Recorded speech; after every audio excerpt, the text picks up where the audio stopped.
Hey coin collectors, and welcome to DC Coin World International Coin Channel. And today it's the 2001 Jefferson 5-cent coin from the United States of America, the Jefferson nickel. We have three of them here. We have the D for the Denver Mint, we have the P for the Philadelphia Mint, and we have the S for the San Francisco Mint. And we have a number of other coins here because I want to talk about something that's on these coins that we don't talk about that much, or at least we don't discuss. And that's this thing right down here. We often reference it, but we don't talk much about it.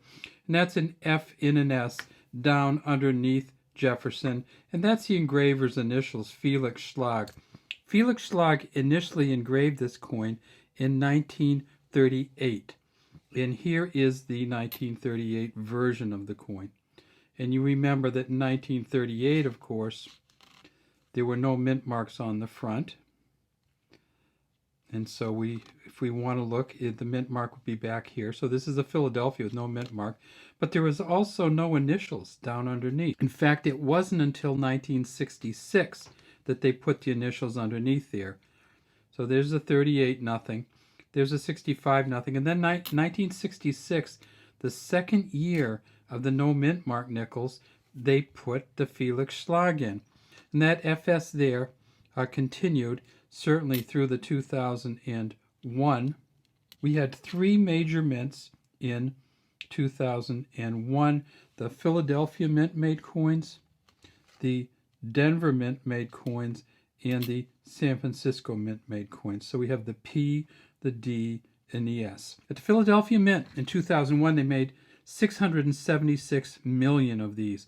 At the Denver Mint, they made 628 million. And at the San Francisco Mint, they made about 3.2 million.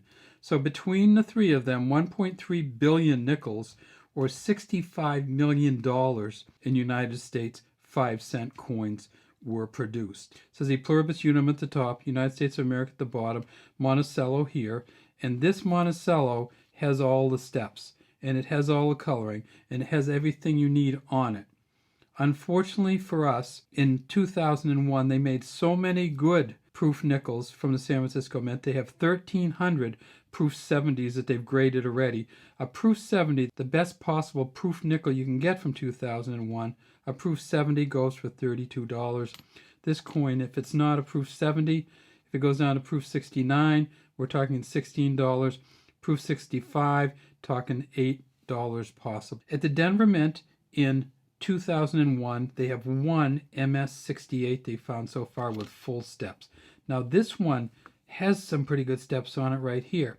If you can get this a little bit better condition, up to a mint state 68, this could be worth $3,250 for a Denver Mint mark. They've only found one of them so far though, so the chances are you're not going to have one, but if you have one that's anywhere near close, get it graded because it's worth some money. What about Philadelphia? At the Philadelphia Mint, they found 5 at the Mint State 68 level, and those are worth $2,800 each. In 2004 and 2005, they came out with some new Jefferson nickels. The 2004 versions, and there were two of them, there was the Peace Treaty 2004 with just a regular Jefferson on the front. Of course, it says FS down at the bottom of the 2004s. But then on the back, they changed the back from Monticello. One of them was the Peace Treaty back, another was the Keelboat back, and both of these had the initials on it. And then 2005, they came out with a totally new image, and that's this image here. And on the back of it was another Lewis and Clark, a buffalo. And then finally in 2005, they came out with the Oceans in View, Oh the Joy.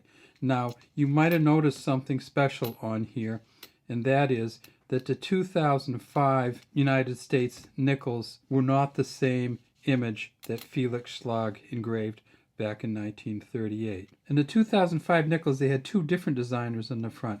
They had Joe Fitzgerald, and you can see the J and the F right here. Also in 2005, they had Don Everhart. So Don Everhart and Joe Fitzgerald did the new images for the 2005. But that image didn't last long. It only lasted for 2005, and then they came out with a new image in 2006. Now the 2006 images had two new designers on them. On the front it was Jamie N. Frankel, and you can see the J and F right there. And it was Donna Weaver, and you can see the D and the W right there. So Jamie Ann Frankel and Donna Weaver did the 2006 Jefferson design, which is kind of facing almost toward us, and that has stayed until the present day. They did something else too. They went from having the Lewis and Clark reverses back to the Monticello reverses, and when they did the Monticello reverses, guess what they did? They took the FS from the bottom of the front, because it was a new portrait on the front, and they put it on the back right there. So there it is. The Felix Schlag initials went from the front of the coin in 2003 to the back of the coin in 2006. Have a great day from DC Coin World International Coin Channel. We'd love to have you subscribe to our channel. Leave any comments you might have in the comments section.